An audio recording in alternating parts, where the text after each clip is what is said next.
के मौजूदा justice DY Chandrachud ने एक बहुत ही अहम लेक्चर दिया, बहुत ही अहम।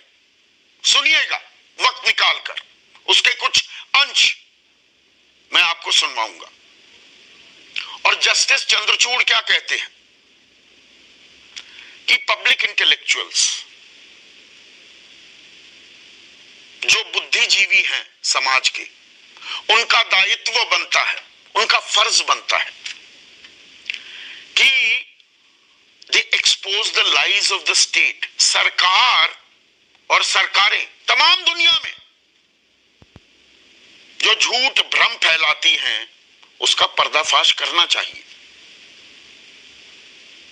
यह सुप्रीम कोर्ट के जज कह रहे हैं कि हमें जो सरकार बातें बताती है उस बाबत सजग, होशियार रहने की जरूरत है। Falsehoods, fake narratives and fake news लगातार परोसी जाती है, तो होशियार रहने की जरूरत है। और उन्होंने कहा कि ये ओवर रिलायंस, कुछ जरूरत से ज्यादा हम निर्भर हो गए हैं कि सरकार ही हमें तमाम आंकड़े देगी, वो सामाजिक आंकड़े हो, राजनीतिक हो, आर्थिक हो, सांस्कृतिक हो, और खास उन्होंने जिक्र किया मेडिकल आंकड़े। भाई आपने देखा ना, अभी हाल ही में दूसरी लहर के दौरान ऑक्सीजन की कितनी किल्लत हुई। आप सबके घरों में, आपके जानने वालों में किसी न किसी को ऑक्सीजन की किल्लत से जूझना पड़ा होगा। लेकिन सदन के पटल पर सरकार क्या लिखित जवाब देती है कि देश में ऑक्सीजन की कमी से एक भी मौत नहीं हुई। अब दरअसल सरकार गलत नहीं कह रही है, क्योंकि ICMR ने जो डेटा बनाने का जो फॉर्म सारे राज्यों को जारी किया कि भाई पता लगाइए कैसे कैसे मौत हुई, उसमें ऑक्सीजन की कमी कोई कॉलम ही नहीं था। कॉलम नहीं था तो किसी ने भरा नहीं तो आंकड़ा शून्य आया। जबकि हकीकत आप भी जानते हैं, मैं भी जानता हूं और सरकार भी जानती है। वो ये कहते हैं कि totalitarian governments are known for the constant reliance on falsehoods to consolidate power. सरकार आपको कुछ आंकड़े देगी, उसको सत्ता पर अपनी पकड़ मजबूत करनी है, लेकिन उन आंकड़ों में सच क्या है और प्रोपेगेंडा क्या है, ये तो हमें पता लगाना होगा ना। ये कह रहे हैं जस्टिस चंद्रचूड़। साथ ही साथ उन्होंने कहा कि जो ये सोशल मीडिया प्लेटफॉर्म्स है ना, ये ट्विटर है, फेसबुक है, इनको जिम्मेदार ठहराना चाहिए भ्रामक खबरें फैलाने के लिए, लेकिन लोगों को भी विजिलेंट रहने की जरूरत है। क्योंकि आज की तारीख में दरअसल लड़ाई किस बात की हो गई है, तेरा सच और मेरा सच। आप भी बहुत से व्हाट्सएप ग्रुप के हिस्सा होंगे। आजकल दोस्ती यारी में खलिश आ गई है, दीवारें खिंच गई हैं। 20-20 साल, 30-30 साल दोस्तियों पर भी,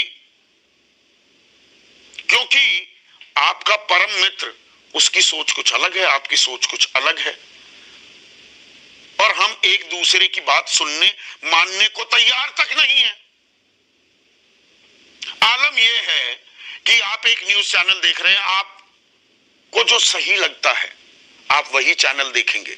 सच दिखा रहा है या झूठ दिखा रहा है ये नहीं देखेंगे।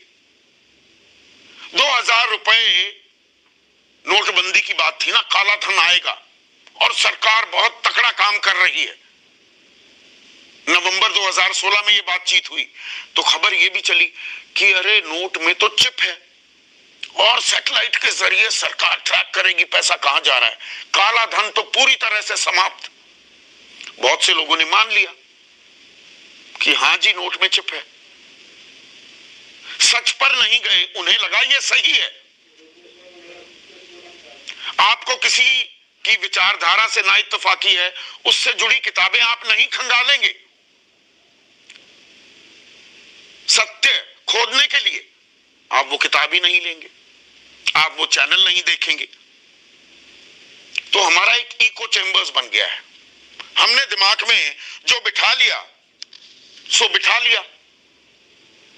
अब नीरज चोपड़ा जैवलिन में, ट्रैक एंड फील्ड में भारत के लिए, भारत के इतिहास में पहला स्वर्ण पदक लेकर आते हैं,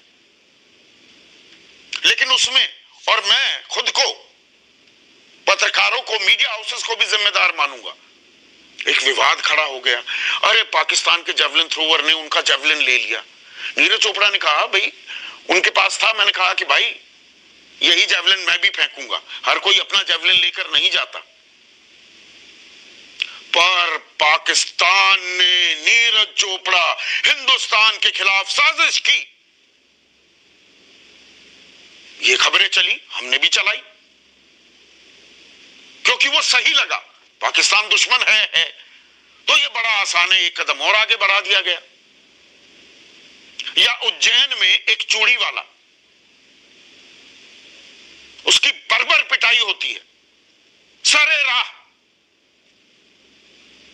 और मध्य प्रदेश के गृह मंत्री आकर बोलते हैं नरोत्तम मिश्रा कि नहीं, वो फर्जी नाम रखे हुए था, दो आधार कार्ड थे।